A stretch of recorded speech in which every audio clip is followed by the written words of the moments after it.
hinihiling ko lang sana, hustisya pa rin sa haba-haba ng panahon. Wala pa rin nakukulong. Puro lang sila yung mga binibigay na mga pangalan. Pero gusto ko, hustisya sa lahat ng SAP 44. Sana mabigyan ng karapatang katarungan ang lahat ng nagbuhis ng buhay. Hindi pa rin ako nakamove on. Kaya bunso yung ko, yung pinakabunso, pinakababait, masipag, magalang, lahat-lahat. Kaya nga hindi ko na nakamove on kasi mahal na mahal ko. Mahal na mahal ko sa 9 na taon ang nakalipas na maganap ang madugong engkwentro sa Mama Sapano ay hindi pa rin nakakamit ang hustisya para sa SAF 44. Not yet. Was there a case filed against those people who killed the 44? Until now. Not yet. Well, I would like to see na mapailan ng kaso yung mga pumatay. Kasi pinatay nila, murder yun eh. Yung minasakar nila, may buhay pa, pinapatay. Alam nyo naman yun, nakita nyo yan.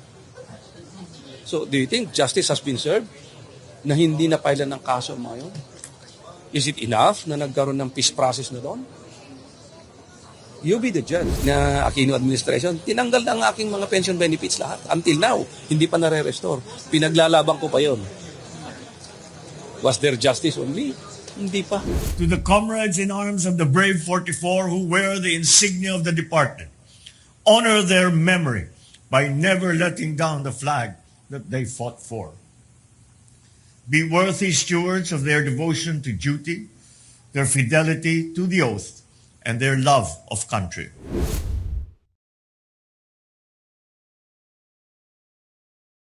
Hinihiling ko lang sana, hustisya pa rin. Ito ang naging panawagan ni Richard Sempron, kapatid ng nasawing miyembro ng SAF 44 na si Police Officer 2 Romeo Sempron.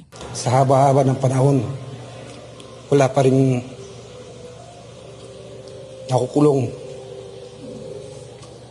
Puro lang sila yung mga binibigay na mga pangalan.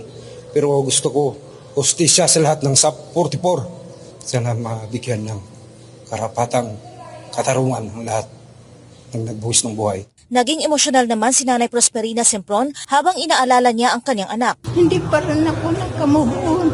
Kaya bunso yung ko, yung pinakabunso, pinakababait, masipag, magalang, lahat-lahat. Kaya nga hindi ko na nakamove on kasi mahal na mahal ko.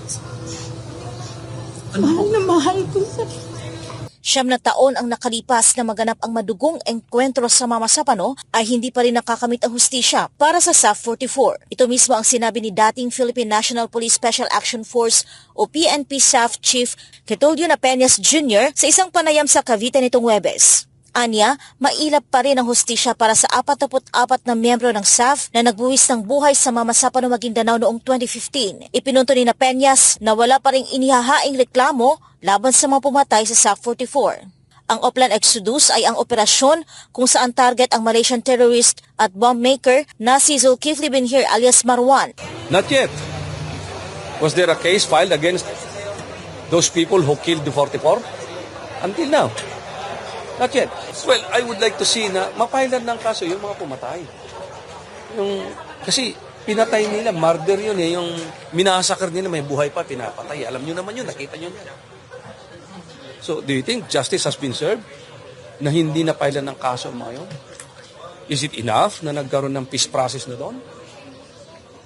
You be the judge. Napatay ang elite commandos. Nang makasagupaan ng mga ito ang pinagsamang puwersa ng mga miyembro ng Moro Islamic Liberation Front o MILF, Bangsamoro Islamic Freedom Fighters at iba pang armadong elemento sa lugar. Samantala, ikinadismaya ni Napeñas na hindi pa naibabalik hanggang ngayon ang kanyang retirement at pension benefits. Na Aquino administration, tinanggal na ang aking mga pension benefits lahat. Until now, hindi pa nare-restore. Pinaglalaban ko pa yon.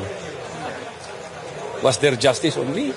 Hindi pa. Sa tanong naman patungkol sa mga benepisyong ibinibigay sa mga pamilya ng mga napatay na SAF commandos, tiniyak ni Napeñas na natanggap ng mga ito ang tulong mula sa gobyerno, gayon din ang tulong mula sa mga donasyon.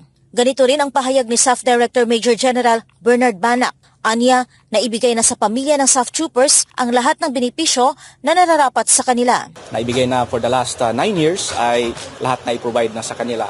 Lahat ng mga maaring tulong na maibibigay pa sa kanila ay of course pwede rin naman natin maipabot pa rin sa kanila. Ipinahayag din ng SAF chief na patuloy na isinasagawa ng PNP ang pag-review ng operational procedures. Nakikita natin na sapat naman na.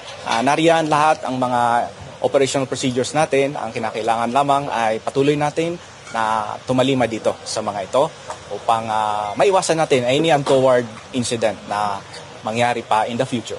Sina Peñas at Banak ay kasama sa dumalo sa Day of National Remembrance of the Heroic Sacrifice ng SAF 44 na isinagawa sa Philippine National Police Academy o PNPA sa Silang, Cavite. Ang okasyon ay pinangunahan ni Pangulong Ferdinand Marcos Jr. kasama rin sina PNP Chief General Benjamin Acorda Jr., PNPA Director Major General Samuel Nacion at iba pang opisyal. Binanggit ni Pangulong Marcos sa kanyang talumpati ang sakripisyo ng SAF 44 na namatay para sa pagmamahal sa bansa. Nauna rito, pinangunahan ni PBBM ang wreath-laying ceremony bilang pagkilala at pag-alala sa ika-9 na death anniversary ng 44 na SAF troopers. Saad pa ng punong ehekutibo, maaaring magbigay pugay ang mga Filipino sa sakripisyo ng SAF 44 sa pamamagitan ng pagsisikap at pagtatrabaho ng maigi para maabot ang kanilang mga pangarap para sa kanilang pamilya, mahal sa buhay, mga kasamahan at kapwa mamamayan. To the comrades in arms of the brave 44 who wear the insignia of the departed, honor their memory